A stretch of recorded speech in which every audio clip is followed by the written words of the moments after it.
ইনকিলাব মঞ্চের মুখপাত্র ওসমান হাদির ওপর হামলার ঘটনায় মোটরসাইকেলের মালিক সহ 3 জনকে আটকের তথ্য নিশ্চিত করেছে ডিএমপি।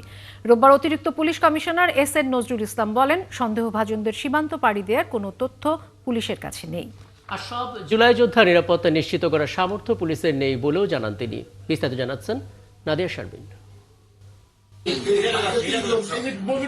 ইনকিলাব মঞ্চের মুখপাত্র ও ঢাকা ৮ আসনের সম্ভাব্য স্বতন্ত্র প্রার্থী শরীফ ওসমান হাদিকে হত্যা চেষ্টার ঘটনায় আরও 2 জনকে গ্রেফতার করেছে পুলিশ।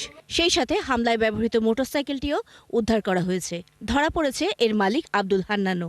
যারা রাইভাল, যারা এটাকে পছন্দ করে নাই, যারা এটার প্রতিপক্ষ, তারাই তাকে টার্গেটেড একটা কিলিং করার জন্য এই হামলাটা করেছে। ডিএমপি বলছে এগুলির ঘটনায় 2 জনকে শনাক্ত করা হয়েছে, যার মধ্যে ফয়সাল গুলি করেছে এবং আলমগীর মোটরসাইকেলের চালকের আসনে ছিল।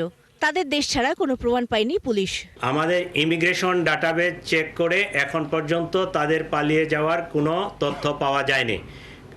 আমরা ফয়সালের পাসপোর্ট নাম্বারটা পেয়েছি, তার সর্বশেষ যে ট্রাভেল পাওয়া গেছে সেটা জুলাইয়ে সম্ভবত।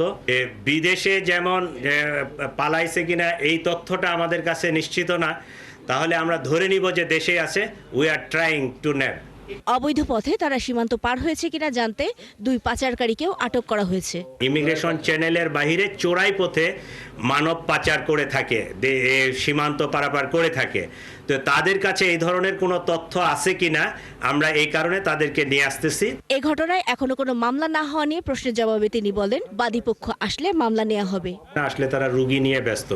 তো জিনিসটা সুন্দরভাবে জিডি করা আছে, আমরা অলরেডি এফআইআর ড্রাফটও করছি।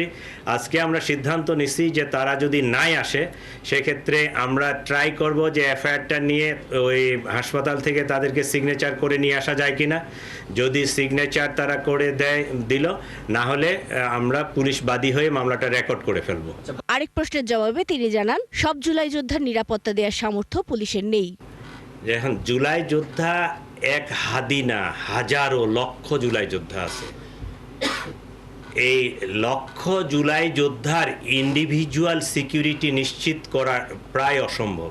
যাদেরকে আমরা এরকম খুব হাই থ্রেট মনে করতেছি তাদেরকে আমরা পার্সোনাল সিকিউরিটি দিব, আর ইন্ডিভিজুয়ালি এইভাবে সিকিউরিটি দেওয়া যাবে না। এটা ওভারঅল সিকিউরিটির সিস্টেমটাকে ডেভেলপ করে আমরা এই সিকিউরিটিটাকে আরো এনহ্যান্স করার চেষ্টা করতেছি। দ্বিতীয় ধাপের অপারেশন ডেভিল হান্ট নিয়ে সবার সহযোগিতাও চান তিনি।